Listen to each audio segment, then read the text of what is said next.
Shalom, bienvenue dans Israël, plus proche de vous pour vivre de nouvelles aventures en Terre Sainte.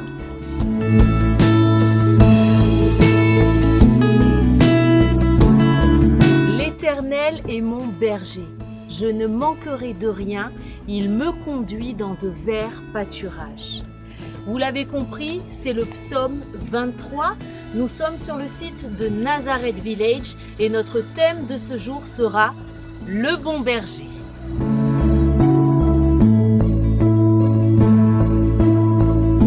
Bonjour, je suis Amer Nicolas, je suis guide touristique et aujourd'hui je voudrais vous parler de la parabole du bon berger. Vous voyez derrière moi des brebis et le berger passait toute sa vie à s'occuper de ses brebis, jour et nuit, toute sa vie.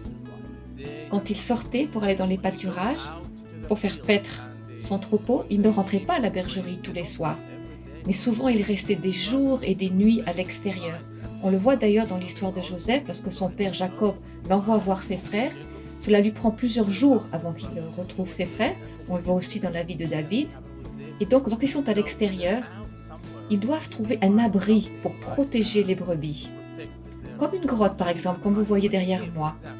Et le berger devait clôturer cet espace naturel pour que les brebis soient en sécurité. Il devait aussi faire une entrée, une porte à cet enclos, et normalement le berger se couchait devant l'entrée, devant la porte de cet enclos pour protéger ses brebis. Donc si un ennemi voulait rentrer dans cet enclos, il devait passer par le berger. Le berger devenait la porte de cette bergerie, de cet enclos. Et c'est comme ça Jésus, il a dit « Je suis la porte, personne ne rentre ni ne sort si ce n'est par moi, et je donnerai ma vie pour mes brebis. » Les brebis entraient et sortaient par cette ouverture, se sentaient donc en sécurité. Et il est important aussi de se rappeler que les brebis sont en sécurité dans la mesure où elles suivent les instructions du berger, où elles lui obéissent.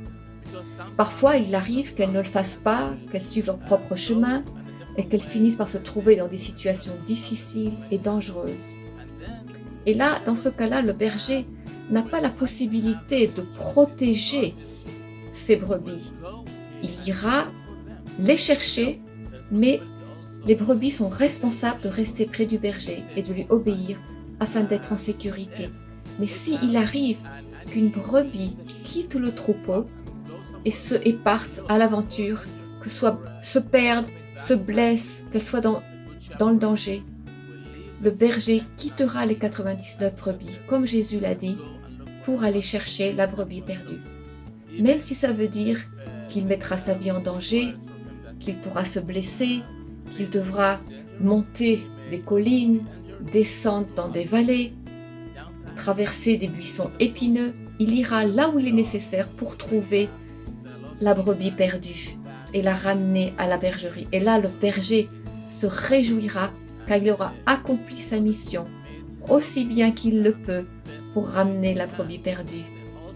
Et la brebis aussi comprendra qu'à partir de maintenant, afin de rester en sécurité, elle doit rester près du berger, elle doit lui obéir, car là elle sera protégée, elle sera toujours gardée dans la bergerie et se sentira protégée. Et rien de mal ne pourra lui arriver parce que son berger la protège et s'occupe d'elle tout le temps.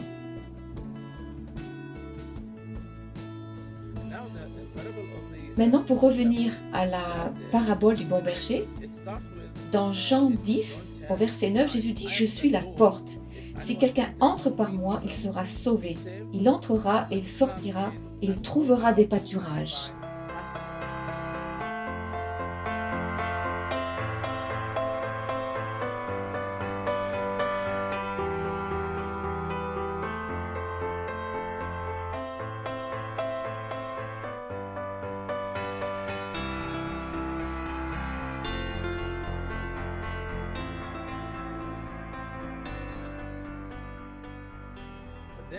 Plus loin, au verset 11, Jésus dit « Je suis le bon berger » au verset 11. « Je suis le bon berger donne sa vie pour ses brebis. » Mais le mercenaire ou l'employé, qui n'est pas le berger, et à qui n'appartiennent pas les brebis, voit venir le loup, abandonne les brebis et prend la fuite.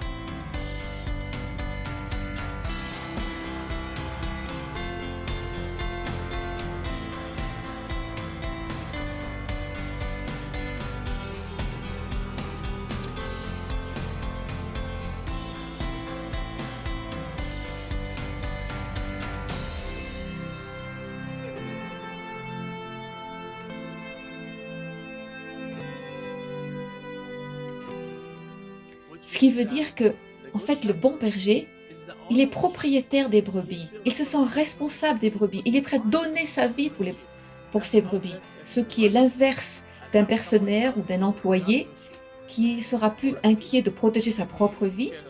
Et quand un danger viendra, un loup par exemple, alors il s'enfuira, il ne restera pas pour protéger les brebis. Jésus, lui, se présente comme le bon berger. C'est exactement ce qu'il a fait sur la croix. Il a donné sa vie pour ses brebis, pour nous, pour chacun d'entre nous, parce qu'il était le bon berger.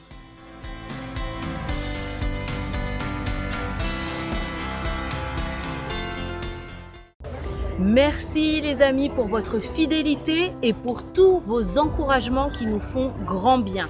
Je vous dis à très bientôt à Jérusalem.